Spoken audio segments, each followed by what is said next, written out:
sisimula tayo sa step 1. And Windows I para ma-open yung setting and click accounts. And hintay natin yung others user. Mag-add tayo ng user. Then, mag-input na tayo ng username. And nilagay yung username dito is student. Sa password naman is student din para hindi makalimutan. Ito naman sa optional. Nilagay kong first pet's name is Pacquiao.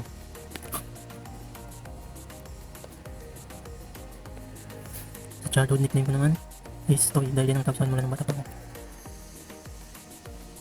Third question naman is nilagay ko dito ay Baluwad. Yan yan, tapos na. Tapos check na natin kung naka-standard user. Dahil naka-standard user, okay natin.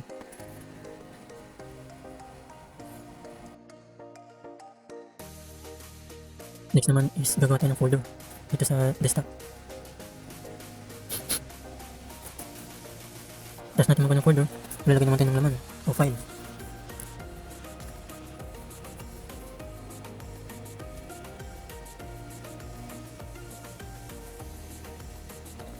Yan, maglalagay natin ng file. Yan ang magsisilbi nating file sa ating test folder.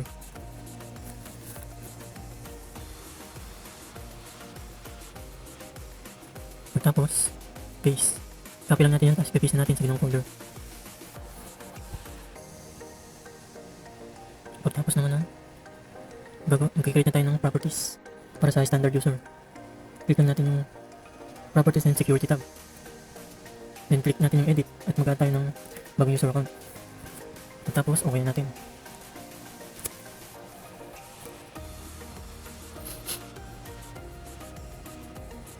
Sunod naman yung step, susubukan natin mag-delete.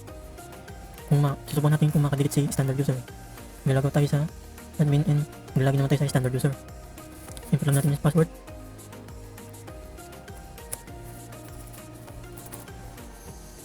Hintayin lang natin.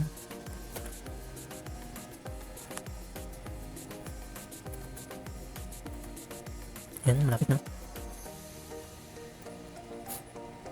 Dahil nakapaglagay na tayo sa standard user, subukan naman natin i-delete yung file sa loob ng folder. Okay, next natin.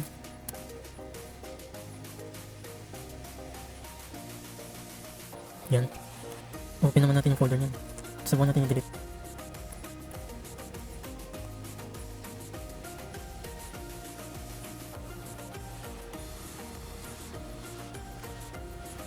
Bago natin ma-delete, kailangan lumabas muna yung message na with an administrator permission.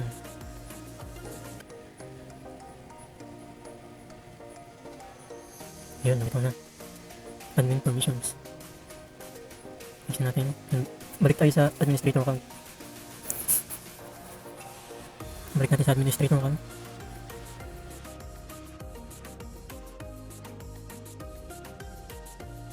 Sunod naman yung step is try natin i-encrypt yung folder. Right click lang yung folder, then properties, click lang natin yung advanced and encrypt content to secure data. Pero dahil walang encrypt content to secure data, gagawin natin is dyan is gagawin natin yung option na i-off natin yung read, then i-check natin yung modify.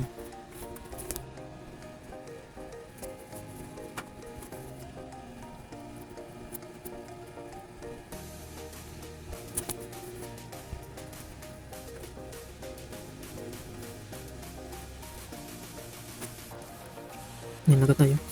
Balik tayo sa standard user. Bali input natin ulit yung password para sa standard user. Hanapin natin ulit yung file.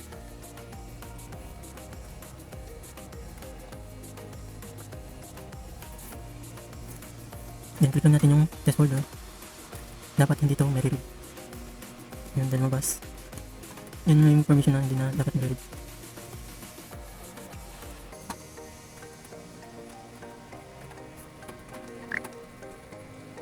Then dahil success, balik ulit tayo sa administrator. Napagawin na naman natin yung permissions.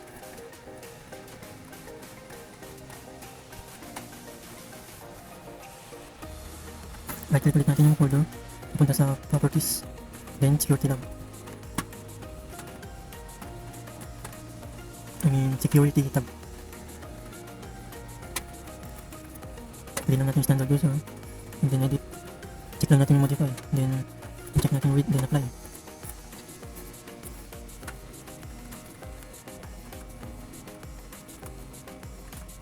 Then, check na and okay.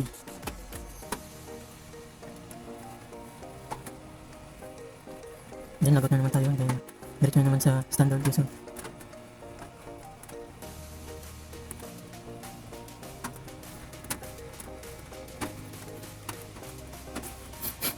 Lagyan lang natin yung password. Next is open natin ulit yung file. Open ulit yung file, then subukan natin i-delete ng automatic na walang approval ni admin.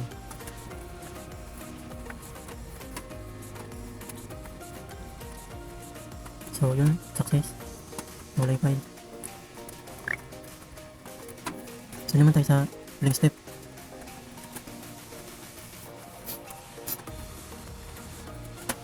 Next step is subukan natin burahin yung standard user.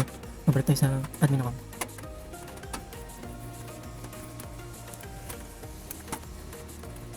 Pagkalagin natin, punta ulit na setting. Then account. Then other users.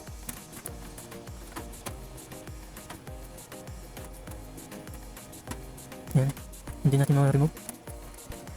And dahil hindi natin ma-remove, i-sign in muna tayo dun sa standard account para matanggal yung password.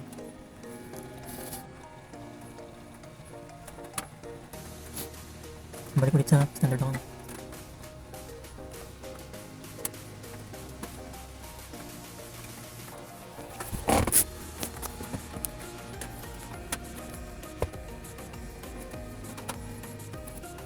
Lagyan ulit natin yung password para makabalik sa standard account. Dahil may password yun, i-clear muna natin yung password sign in options.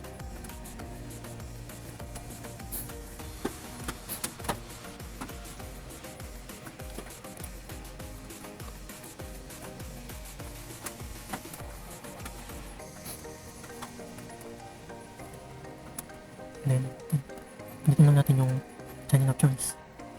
Sign in options. Then password. Click lang natin yung change. Input lang natin yung current password is student.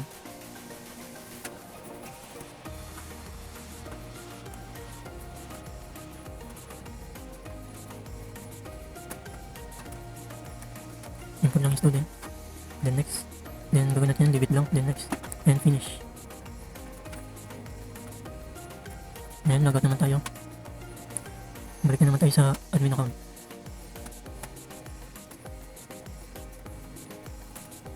Click natin yung Windows I.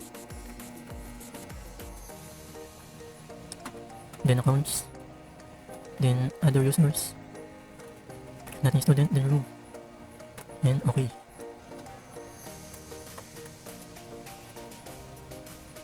Restart na natin. Dahil di siya ma-remove, restart muna. Kailangan restart bago ma-remove.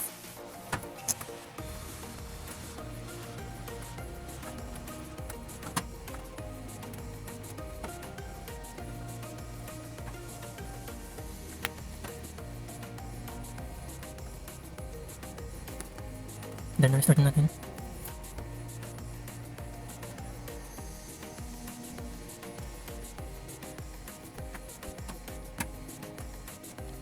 Balik ulit tayo sa settings.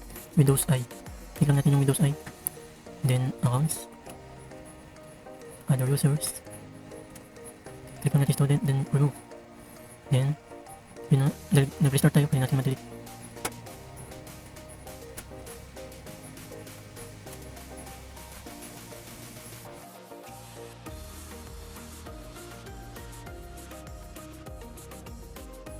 Yun lang po.